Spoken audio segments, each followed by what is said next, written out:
Have you ever wondered if electronic drums are really worth it? Whether you're looking for a practice solution or a full-time kit alternative, there are some key things to consider before making the jump. In this video, I'll break down whether I'd recommend electronic drums, when they make sense, and when they might actually hold you back. Hi, and welcome back to the channel. Don't forget to like and subscribe if you haven't already. Let's begin. Electronic drum kits have come a long way over the years. They offer a quiet, space-saving way to practice, and some of the high-end models even feel close to an acoustic kit. But remember what I said in the previous video. So can they truly replace an acoustic drum set? The short answer: it depends on your situation. If you're in a situation where practicing on an acoustic kit isn't an option, maybe because of noise restrictions, then an electronic kit can be a great alternative. They allow you to practice essential techniques, timing and coordination without disturbing the neighbours. And you can do this on a $300 kit if you like. However, if your goal is to develop true control, feel and dynamics, electronic kits can have limitations. I always recommend using them as a practice tool rather than a replacement for acoustic drums. One of the biggest challenges is that electronic drums don't always respond the same way as acoustic drums. Ghost notes, accents and subtle dynamic shifts can get lost due to the way triggering works.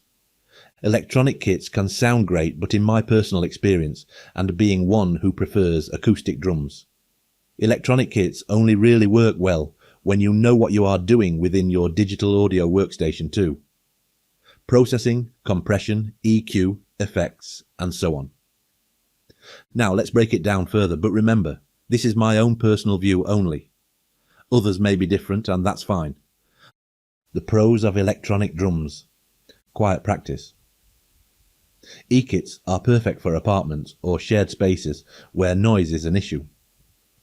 Compact and portable. They take up less space, and so they can be set up in smaller areas. Built-in sounds and features. Many kits come with built-in metronomes, play-along tracks and recording or looping options. Easy recording. Ideal for home studios or direct-to-digital workstation recording without the need for microphones. The cons of electronic drums. Lack of true feel. Mesh heads and rubber pads don't fully replicate the response of acoustic drums. In my opinions, the rubber pads are closer to hitting a real drum than the mesh heads. Hitting a real drum is closer to a hard surface, not like the bouncy mesh heads. They may bounce like a real drum, a little, but the initial stroke isn't as harsh. Limited dynamics. Electronic kits often compress sound, making soft ghost notes and dynamic control harder to develop. I still believe this, even though most companies boast real feel experiences. Triggering issues. Most kits struggle with accurately triggering fast playing or subtle nuances. Expensive for a good kit. Entry-level models may not provide the feel and features needed for serious playing, and a leap into a more expensive kit in the beginning is really a necessity, unless you are treating it purely as a practice kit. If you absolutely have to go electronic, make sure to choose a model that allows for sensitivity adjustments and realistic pad feel, if that's even possible. And be prepared to learn some mixing and processing techniques with the audio workstation.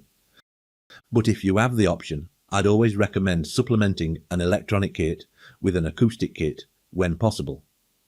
So, are electronic drums right for you? Only if you need them for a specific purpose. They work best as an addition to an acoustic kit, not a complete replacement. But remember, this is my opinion and perspective only. What are your thoughts on the subject? Let us know in the comments. Thanks for listening, watching or reading this series. For now, this is the end of this series. But who knows, I may be asked other important questions and decide to add them. I will be adding them to the Common Drumming Questions book you can get for free by visiting drummingfoundation.com. And if you haven't already, be sure to check out the Drumming Chronicles playlist for more common questions answered. Until next time, keep learning and developing, and the very best of luck to you.